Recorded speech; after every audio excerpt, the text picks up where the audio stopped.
श्री ओम प्रकाश पांडे जी, ये बहुत मेरे लिए खुशी की बात है कि मैं आज आपसे बात कर पा रहा हूँ। मुझे ये मालूम है कि गांव से लेकर और आप जहां वकालत करते हैं वहां तक,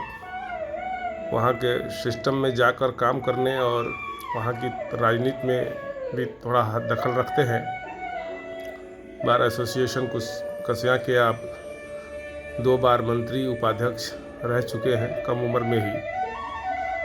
और संगठन का काम करने का भी बड़ा अनुभव है आपको। और जैसा कि हम जानते हैं कि 3 दिसंबर अधिवक्ता दिवस के समारोह के बाद से ही Kushinagar civil court bar association के चुनाव की अधिसूचना भी जारी होगी, और बतौर प्रत्याशी सारे लोग आपको इस चुनाव में अध्यक्ष पद के उम्मीदवार के रूप में जान चुके हैं। और मुझे लगता है कि नोटिफिकेशन के बाद बहुत कम समय मिलेगा आपको अपना मत के लिए, जो भी आपको प्रयास करने हैं उसके लिए। एक बात जानना चाहूँगा कि हर वर्ष प्रतिवर्ष बार एसोसिएशन में पदाधिकारीगण चुने जाते हैं, अध्यक्ष चुने जाते हैं, और सबके कुछ न कुछ अपनी एजेंडा होती है, सबके मन में कुछ न कुछ बार के हित के लेकर कुछ संकल्पनाएं होती हैं, और उसी के तहत वो आते हैं और जो भी समय उनको मिलता है वो उसी के अनुक्रम में अपना प्रयास जारी रखते हैं और उसके परिणाम भी आते हैं। मैं आपसे जानना चाहता हूं कि बार के संस्थापक सदस्य हैं आपको क्या लगता है कि आपके आने के बाद कौन सी ऐसी चीज़ होगी जिसमें हम लोग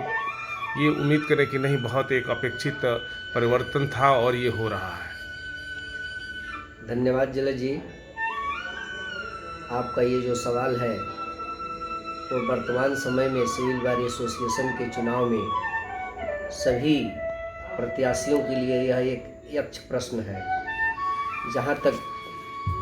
मेरा सवाल है, मैं इतना ही कहूँगा कि वर्ष 2001 में पुराने सिविल बार एसोसिएशन में जो भी कमियां थीं, अधिवक्ता हित को नकारने की बात थी,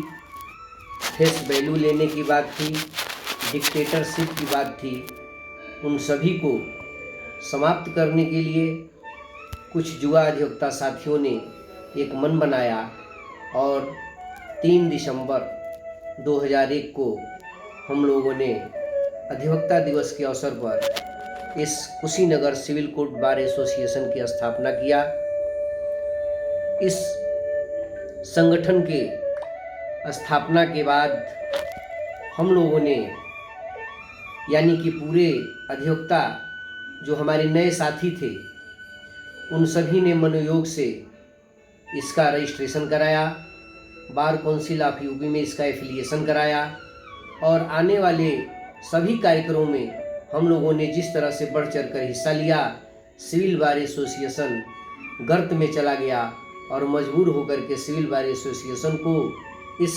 नए Kushinagar civil court bar association में मर्ज होना पड़ा। तब से लगातार इस एसोसिएशन ने अपनी क्षमता और अपने रूप को अधिवक्ता हित में, संघ हित में बराबर आगे बढ़ाने का काम किया। हमारे सभी अधिवक्ता भाइयों ने, जो हमारी संगठन के अस्थायी सदस्य थे वह, और जो सामान्य सदस्य थे, उन सभी ने मिलकर के इस एसोसिएशन को आज एक वट वृक्ष के रूप में स्थापित किया है, और स्थापित होने के पश्चात हम सभी आज अपने को सहज और सहर्ष महसूस कर रहे हैं। लेकिन एक बात जरूर है कि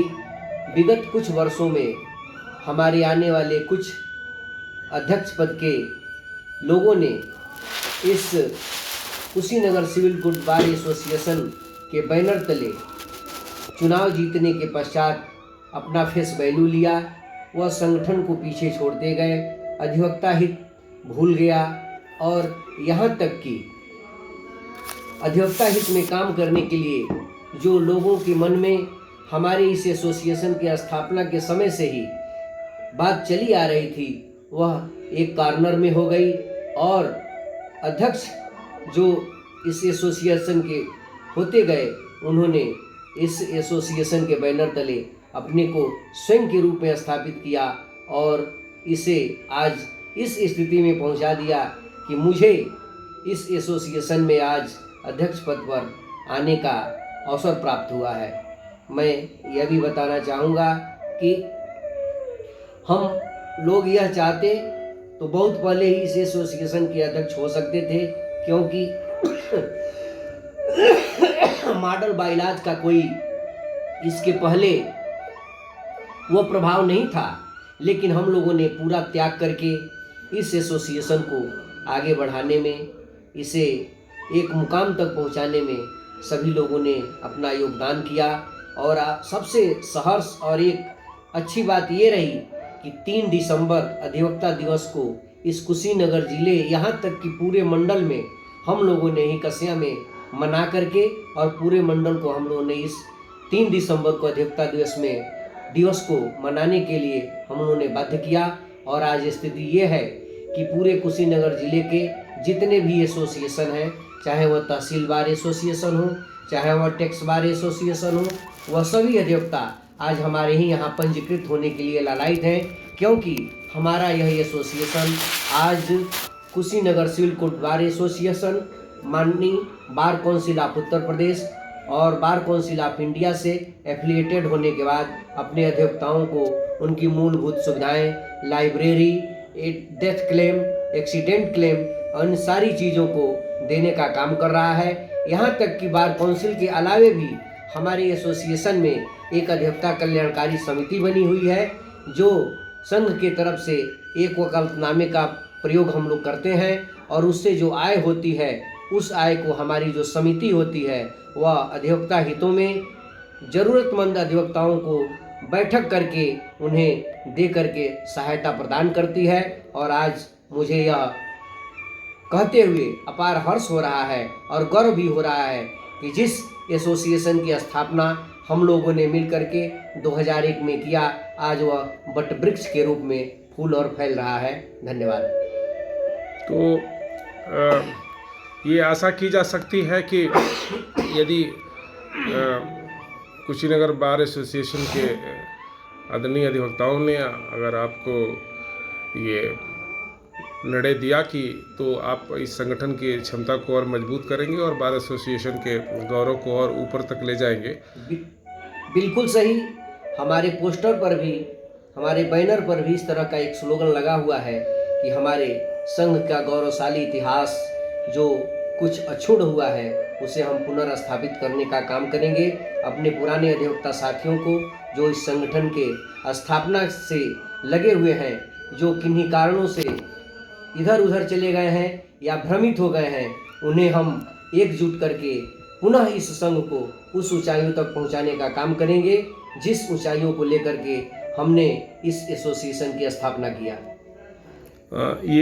ये जो एक मॉक इंटरव्यू है वो एक ट्रायल के रूप में ये कैप्चर किया गया, लेकिन आपकी अनुमति हो तो हो, यदि तो इसको शेयर भी किया जा सकता है। तो क्या आप चूँकि मैदान में है, एक प्रत्याशी के रूप में है, तो क्या इस वीडियो के माध्यम से आप अपने लिए मत और समर्थन की बात भी करेंगे? जी हाँ, मैं इस वीडियो के माध्यम से अपने सभी युवा अधिवक्ता, अपने सीनियर अधिवक्ता और अन्य सभी अधिवक्ता बंधुओं से, अपने पूर्व पदाधिकारियों से यह मैं कहना चाहूँगा कि 30 वर्षों की वकालत में हमारे कंडक्ट और कैरेक्टर में यदि कोई खोट नहीं रही है तो निश्चित रूप से आप हमें अध्यक्ष पद पर अपना मत देकर के विजयी बनाइए और इस संगठन को मजबूत करने में आपके सहयोग, आपके विचार और आपके आशीर्वाद को लेकर के एक ऊंचाई तक ले जाने का काम करूंगा। धन्यवाद। चलिए, अधिवक्ता दिवस और आगामी चुनाव के संबंध में जो भी परिचर्चा हुई, जो भी आपने कहा, उसके लिए बहुत बहुत धन्यवाद।